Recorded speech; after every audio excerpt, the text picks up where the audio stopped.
As I build my coaching business, I want to know how to effectively serve clients and make more money doing it. This podcast will pull back the curtain to reveal exactly how successful coaches are building their empires. Join me as I engage with top coaches from all over the world to discover their secrets. No theatrics and no theory, just real-life strategy. My name is William Winterton, and this is Coaching Success Radio. Hey, welcome to Coaching Success Radio. William here, and today I am so excited. And I got to tell you, this is probably one of the most unique interviews I've ever done because it's with somebody who I've known, I can honestly say, for my entire life. I've known this guy.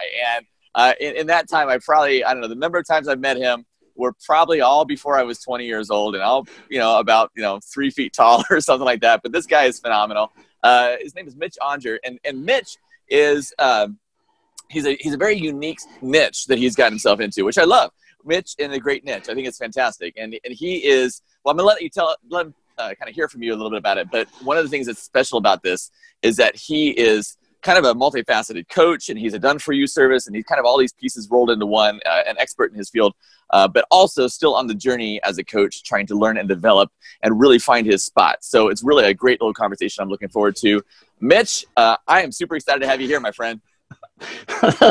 I'm grinning from ear to ear, William, because, you're like my nephew, even though you're not really my nephew. Part of the backstory, you've mentioned that we've known each other forever. My friend is Rich, who happens to be your uncle. My Uncle Rich, right? Uh-huh. So years and years and years ago, we spent some time together. You were living in Kansas City. Rich actually invited me, I don't know if you remember, to Kansas City for Thanksgiving, because I was a single guy and had nothing to do, how single guys are. So he's like, hey, let's go visit my family over in Kansas City. So we did that. Had Thanksgiving dinner. I don't know if you remember this part, but he got the flu or food poisoning and was puking for 2 days. So, I do not remember that. So I was like, oh, well, I'm with the family. But you guys started calling me Uncle Mitch, and it became a thing. And there was Uncle Mitch and Uncle Rich, and it was just fun. So that's how I remember you. And here you are, a grown man with kids and a family and an awesome new business and a podcast, which I've been listening to off and on for months now. And bingo bango, I listened to you some before the show. I started making notes. So, you're throwing out all kinds of wisdom. So well, I'm thrilled. I am thrilled to be here because we think a lot alike. Yeah, it's dangerously scary, actually. But my authority, my expertise over the last 6 years has been developing contests. So what I do is basically what the modern term, is viral marketing. It's really just basically word of mouth from the old, billion years ago kind of marketing.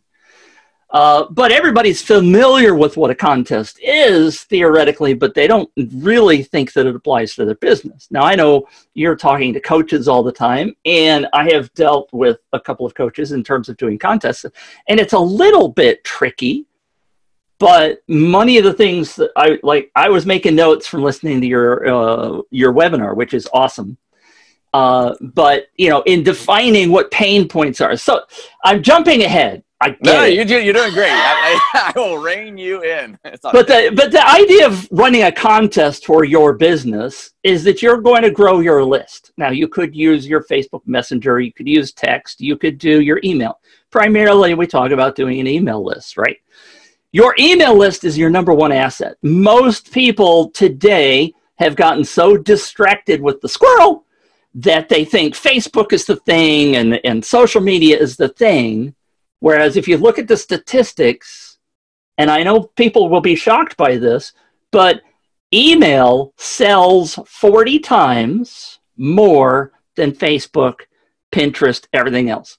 Email is still the thing, but we've all kind of gone, oh, email's dead, right?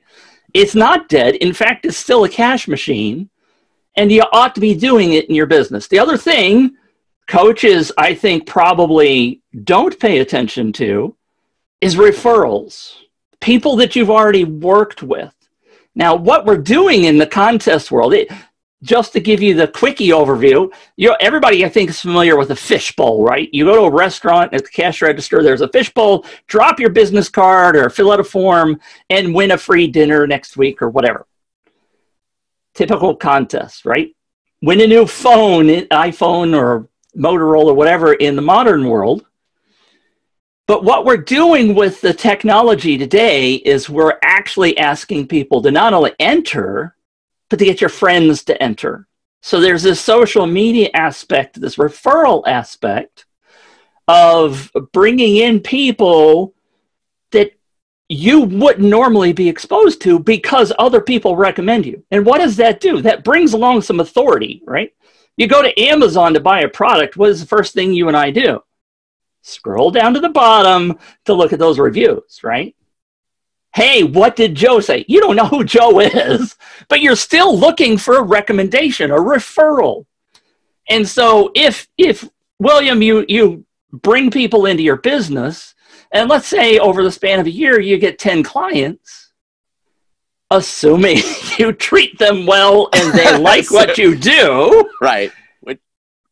They could refer you. Right. But typically we're like, oh, I just need to go find new clients. Right. But you got a stash of people that are there that already know, love, like you and trust you. So why don't you incentivize them? So you could go ask them. Right. Or you could say, let's build this system where if you refer, say, 2 people to me, I'm going to give you XYZ. Maybe it's an extra hour. Maybe it's 20, 30, 40% off, some kind of incentive for them to go do that because people they love you, right? They know, like, and trust you. But to get them off the seat, you say, well, maybe you bring somebody in and I'll give you this. So what you're doing is basically, if I could just make sure I kind of put this in perspective. So, bunch of stuff you just threw out there, which is fantastic.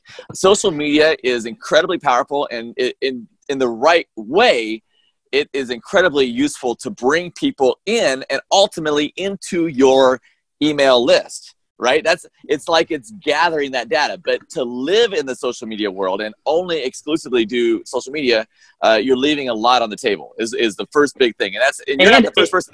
That's not a made up stat. That's no. Totally legit. Yeah. Right. And the other side of that is if you're living totally in the social media world, guess what? Facebook can yank that out from underneath you, right? Yeah, you don't own any of that. You own zero. And the email list is the thing that you can own. You can take that anywhere with you. Yep. So the list is and so that's what this is. Basically a list building machine mixed a little bit. It sounds like obviously the old fashioned, the fishbowl idea, and kind of an affiliate marketing, kind of a referral kind of a thing where if you want to be, selling my coaching and you want to be an affiliate of my coaching program, essentially you go out and you sell it, I'll pay you an affiliate commission. It's that concept flipped into kind of an idea that, look, I've already worked with you as a referral. Why don't you refer people to me and I'll give you an incentive to do that. So it kind of meshes all that together. I really like the way that that brings together. My first question about that is then, actually, many questions about that. The people who are going to be coming to you then referring, when you do this, do you find that typically these people that are being referred to you are what you would classify as ideal clients, or is that not so much the case as trying to build your list up to try and give you some credibility? Fantastic question.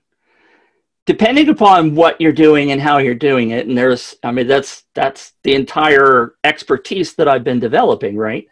Because most people that would do a traditional contest, if you go ask anybody out there, they'll tell you the contests don't work because what you're doing is you're bringing in people that probably aren't going to buy your stuff. So you're going to get a list of a whole bunch of people, right? That's kind of the fear that was underlying what you said there. Right. I'll have 10,000 people on my email list and 4 of them even opened the thing because none of them really want to be there. They just wanted the free, whatever. Right. And hence what you probably did was you offered them an iPhone and yet you're a business success coach or, whatever your thing is, and you're offering them the wrong offer. And so people do that. Hey, win an iPhone and get on my list. And then they think they're going to convert them. Doesn't work. So then they go, poof, contests suck, right? I mean, Right. it's sort of like your very first 10, 15 Facebook ads, right? Those sucked. Honestly, they sucked because you had to learn how to do it the right way. Same thing is true here. But yes, what you're trying to do is to take the people, whether you know them or not. I mean, if you're running a new modern fangled contest, what you're doing is you're putting it out like on social media, and you're hoping that those people that come in are going to be the right people. So how do you do that? Is you put the right offer in front of them. And you mentioned this on a couple of the podcasts that I listened to. What's the right offer, right? Something that entices them by pain points. You talk about doing the pain points as opposed to, I forgot what you... well, you're essentially looking at what... Yeah, you're looking at exactly what's striking their nerve and really getting in their head and telling them their pain better than they can explain it themselves, to where it's like, oh my gosh, this guy's got this. I need this, whatever. So you're basically, your contests are creating an offer, a hook that is super attractive to the right person anyway. Is what exactly. Okay. I mean, a lot of the examples that I have, I mean, traditionally, physical products work really well, right? Sure.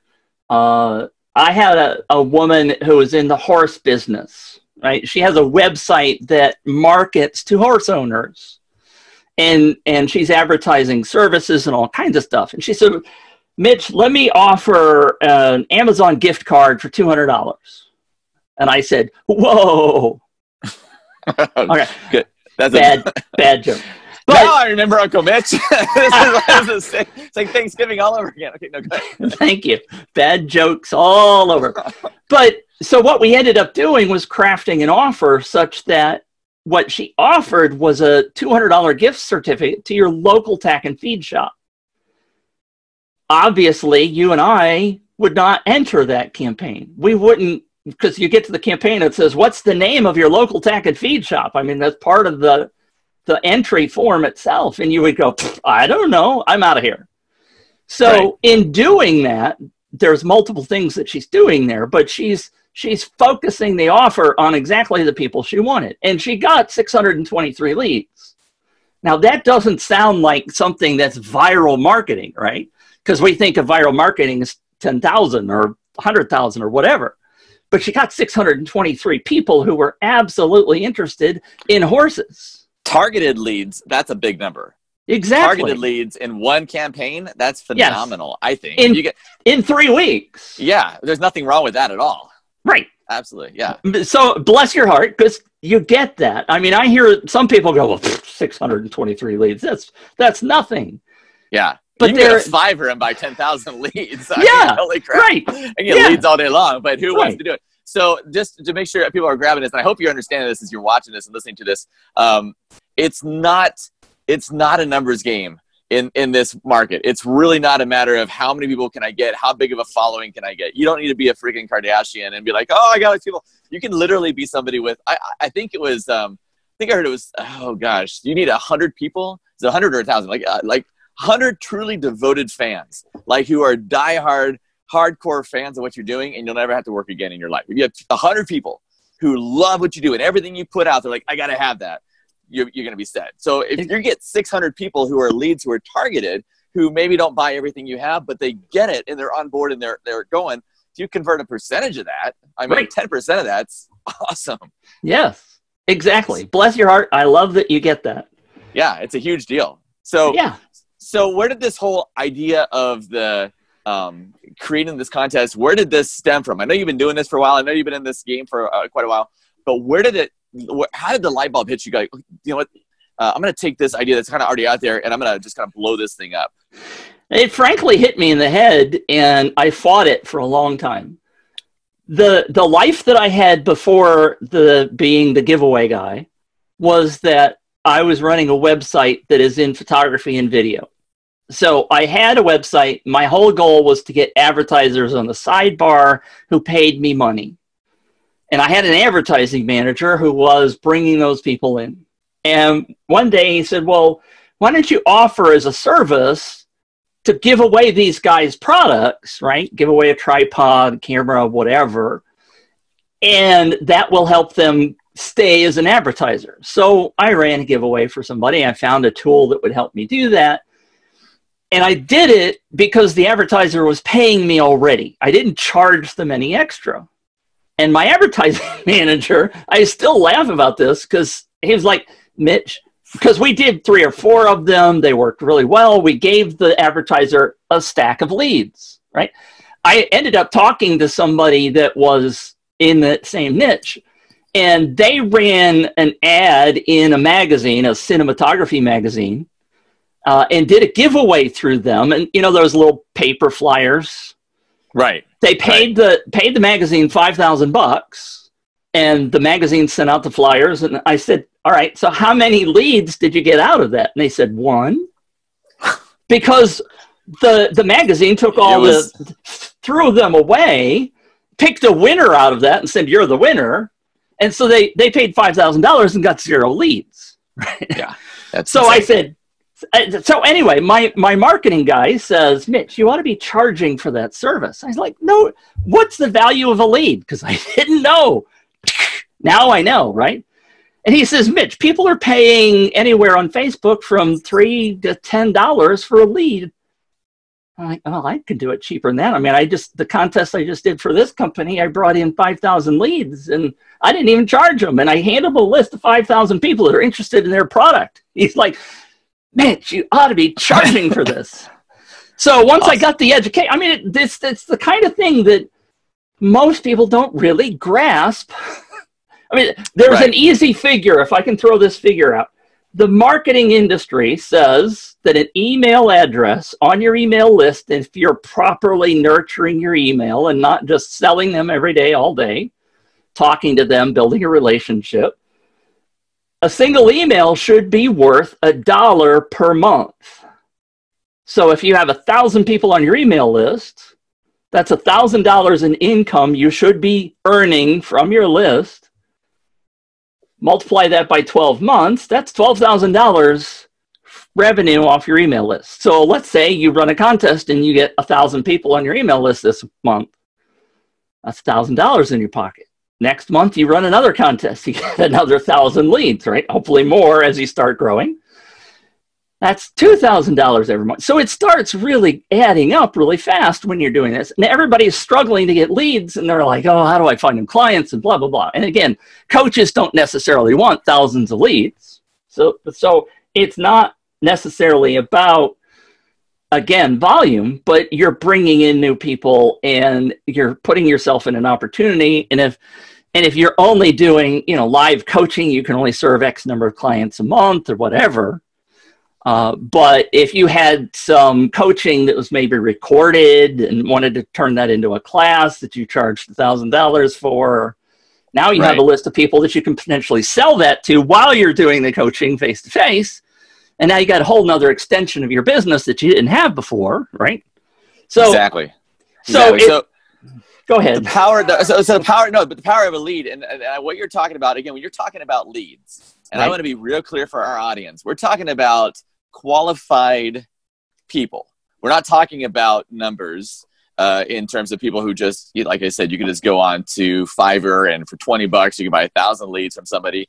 And, when I first got started in the online world, I did that. I actually was the guy. There's a few things in my life that I'd be more embarrassed to tell you that I actually spent $20 on Fiverr to buy 1,000 leads for some rinky-dink affiliate offer that I put together. And the worst part about that is out of all those leads, I actually sold an offer. Wow. The reason that was, which I made like $50 off of, which the reason that was awful is because I thought, oh, this works. So I did it again. Yeah. If I hadn't sold anything, it wouldn't have mattered. But I actually sold like 1 or 2 offers. I made $100. I'm like, oh, cool. I spent 20. I made 100. I'll just do this all day long. And then pretty soon I was like, wait a minute, this does not work at all. And there's nothing bad about learning from your mistakes. But when we're talking about leads, and like you said, coaches, we may not want as a one-on-one coach, 100, 200 people on our lead list, but why not? Why not look at that as these are people you're going to talk to and nurture? And again, you can build out programs, you can build out membership groups. So, once you start having these numbers and people in volume, knowing that not every single person who is a lead is going to go into your higher ticket coaching program as your one-on-one, But if you have that volume and you have that kind of that culture and that little tribe that you're building up, the volume of people as it starts to grow, as these are nurtured, good leads that you're taking care of. It only does nothing. It just helps boost your expertise, your visibility. People start to know you, talk about you. You get invited into podcasts. You get to just spread your word out a little bit, and then you get to be really particular with who you work with. I think that's probably the best thing for me as far as having a lot of people follow. You start going, you know what? I really specifically just want to target this person, and you don't quite fit. So you refer them off to somebody else, and you just work with the people you want to work with. Or you have those other programs that you say, well, you're not Right. quite my guy, but I have this program for you. And so you're still making revenue off of those people. Exactly. Oh, and then that's the thing is once you have those members, there's a ton of ways to do that. So let's Right. talk through a couple of things, because as you're talking here, I know there's a lot of people who are watching and listening who are saying, well, I could just do this. It sounds like I could just put a contest together, and like, why would I need Mitch's help? What are some of the basic mistakes that a person might make, or that you made when you first get into this contest world? What's one of the things that happens that you're like, besides I'm just going to give everybody an iPhone, right? I mean, we know that's not the right way to do it. Right. What are some pitfalls that people should just be watching out for if they decide to, go your direction or try something on their own?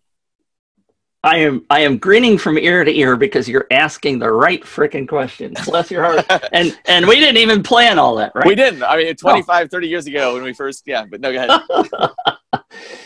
The biggest issue is that, like anything else, I mean, Facebook tells you how easy it is to create Facebook ads, right? If you go look at any of the software, and you do want to use software because you don't want to try to manually keep track of people in a spreadsheet, right? I mean, that's just crazy. You're not going to go that direction.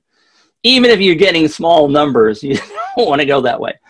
But any of the tools, they're like, oh, you can create a contest in 5 minutes with our tool. So I have talked to so many people that have done that. In fact, so I'm in a Facebook group that does contests all the time. And I periodically will review some campaigns for people to show them what they're doing wrong and what they're not. And this week, a young lady, Nicole is her name, she popped in and said, hey, I created this on the fly last night in about 25 minutes. Would you guys give me some feedback? And man, did I give her some opinions. But the biggest thing is you got to do the planning, right? It's all about the offer. If you don't get the offer right, your campaign is going to suck a rock. So sure, you can put a campaign up in 25 minutes. And it's like, I keep going back to what I was listening to before we got on here today. If you put together a sales page and you just say, hey, here's a way to save money, one of the examples you used, and you don't talk about the pain of the fact that, you're struggling to pay your bills and blah, blah, blah, then when people hit the page and they say, save money, they're going to go, how? What are you offering me? Or if you're a coach and you say, get 5 hours of time with William Winterton, he's going to be great. But if they don't know William, I mean, if it was Tony Robbins, everybody'd sign up, right? But nobody knows you. So you have to address the pain points. You have to come up with a prize. I'll even tell you in the physical world, an example, my friend Bradley is in the survival niche, the people that are afraid that the bomb's going to hit. Right. Sure. They ran 6 or 7 campaigns where they give away stoves or furniture or whatever for your little hutch. And they finally, some of them were $5 prizes and some of them were $500 prizes. And what they found out through struggling and working through the process was that the prize that people go crazy for is a $49 flashlight, the halogen with the big battery and whatever.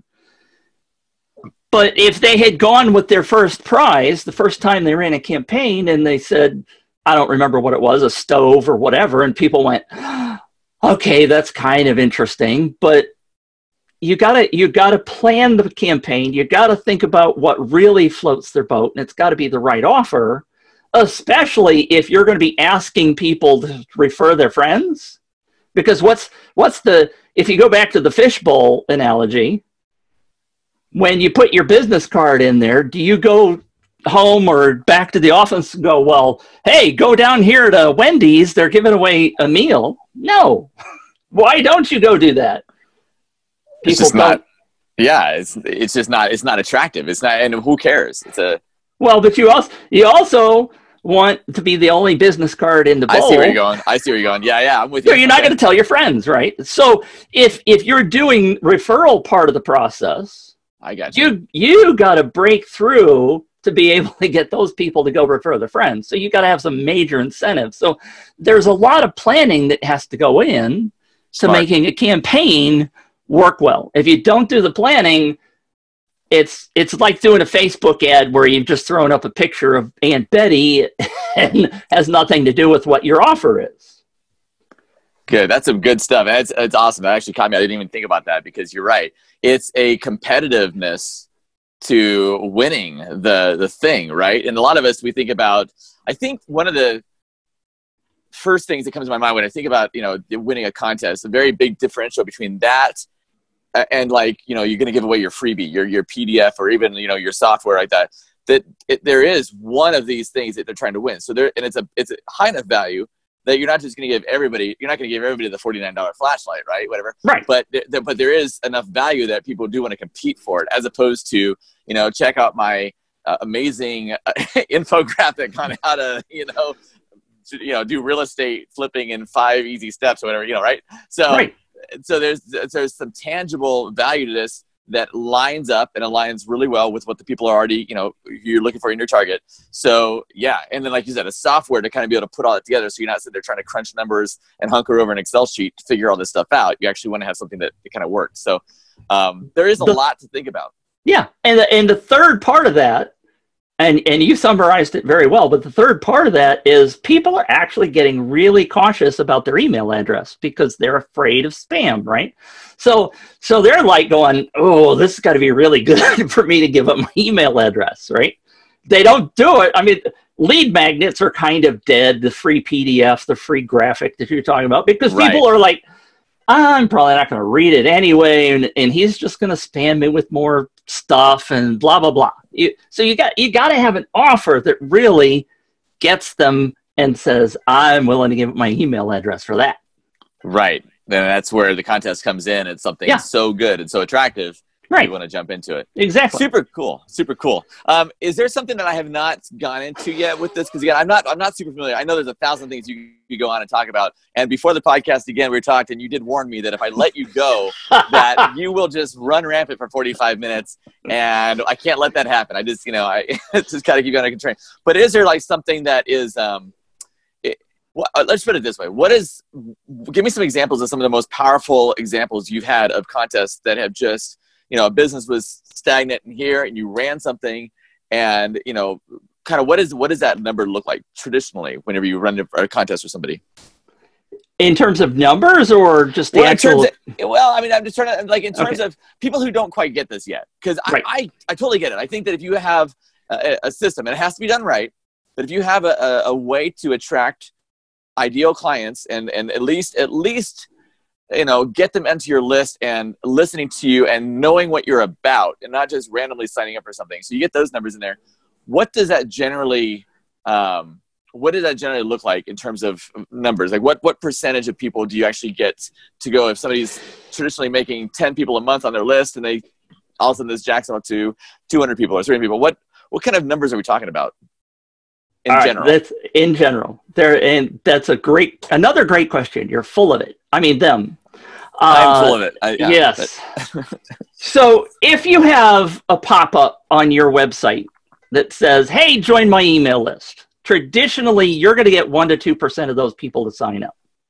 5% if you're really kicking ass on your sign-ups. And maybe you say, I'm going to give you the greatest ebook on the planet. Maybe 5%. I am currently averaging on people that hit my contests at about a 33 to 35% sign-up rate. That's insane.